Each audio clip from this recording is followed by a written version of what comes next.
Hello boys and girls. Today Annie Katie is going to read Mr. Muddle by Roger Hargreaves. Are you ready? Mr. Muddle by Roger Hargreaves. Poor Mr. Muddle just couldn't get anything right. Everything he did, everything he tried, everything he said was muddled. Totally, utterly, completely, absolutely muddled. There's Mr. Muddle with his shoes on his hands. That's a bit muddled, isn't it?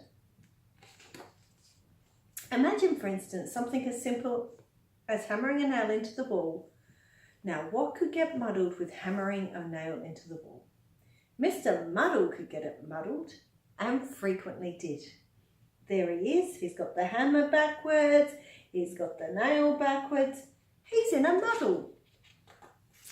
Imagine, for instance, something as simple as putting on your coat. Now, what could get muddled with putting on your coat? Well, see for yourself. Only Mr. Muddle would put his coat on like that. He has it on backwards. Imagine, for instance, something as simple as going for a walk. Now, what could get muddled about going for a walk? Well, when your legs start walking one way and you start walking the other, it's a very muddly sort of walk. Poor Mr. Muddle walking one way and going another. There's his feet, they're going in a different direction to his head. He seems fairly muddled to me. Now, you'd probably like to know where Mr. Muddle lives. In a house by the sea near a place called Seatown. Mr. Muddle's house was supposed to be in the country, but Mr. Muddle, who built the house himself, had got the place muddled up, of course. And you can tell that Mr. Muddle had built the house himself, can't you?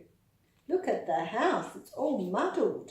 The door's not on the ground, the window's on the ground, the roof's upside down. Oh, it's certainly a muddly kind of place. This story starts one afternoon when Mr. Muddle was having his breakfast. Yes, we know you don't have breakfast in the afternoon, but you do if you get your meal times muddled up. Mr. Muddle was having bread and butter and jam and a cup of tea with milk and sugar. There he is, smiling away at his breakfast.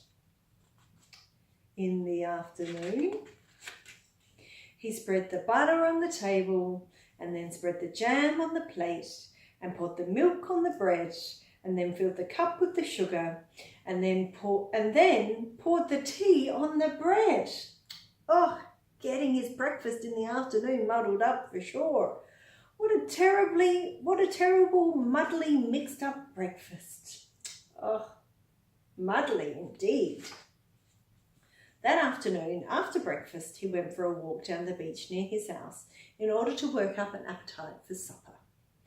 He met an old fisherman called George, whom he knew quite well. "Good afternoon, Mr. Muddle," said George. "Good evening," replied Mr. Muddle. George smiled. "How would you like to come fishing with me?" he asked. "Oh, no, please," replied Mr. Muddle eagerly. He's even getting his words muddled. There's George, the fisherman. Help me push the boat out from the beach," called George. "Righto," said Mr. Muddle, and pulled the boat further up the beach. "Oh, Mr. Muddle," said George, and had to show Mr. Muddle the difference between pulling and pushing. There's Mr. Muddle.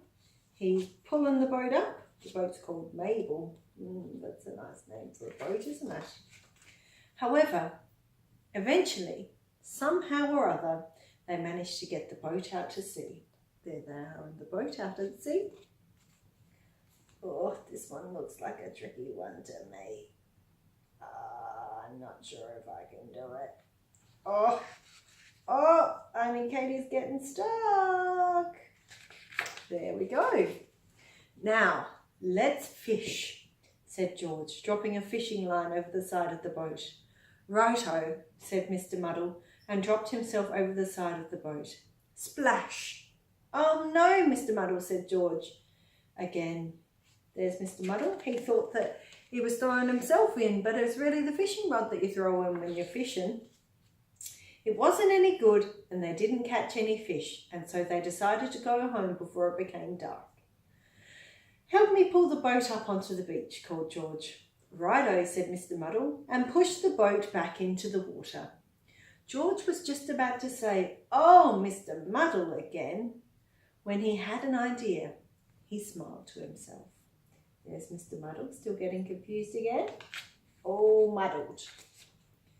"Help me push the boat out into the sea," George called. "Righto," said Mr. Muddle, and pulled the boat up onto the beach. "Well done, Mr. Muddle," said George. Mr. Muddle smiled a smile and went home. George smiled a smile and went to tell everyone. There's George and Mr. Muddle.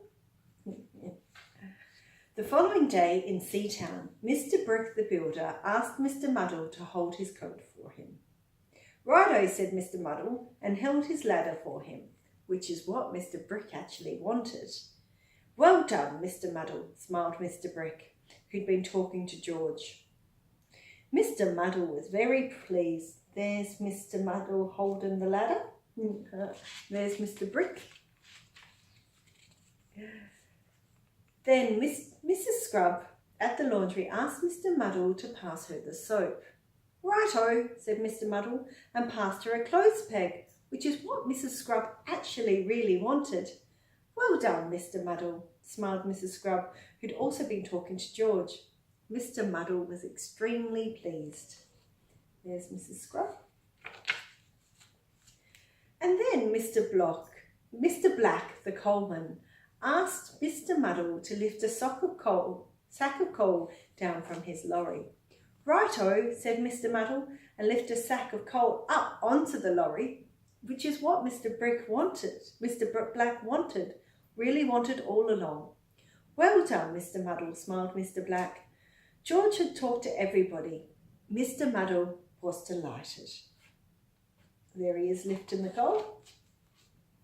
In fact, Mr. Muddle was so delighted he decided to go home and cook himself a large meal to celebrate. Roast turkey and peas and potato and gravy. That sounds delicious. He put the turkey in the cupboard to cook. He peeled the peas. He put the potatoes in the refrigerator to boil. And then do you know what he did? Mr. Muddle, he tried to slice the gravy. Oh, Mr. Muddle. Oh, he gets himself into such a muddle. Mr. Muddle by Roger Hargreaves.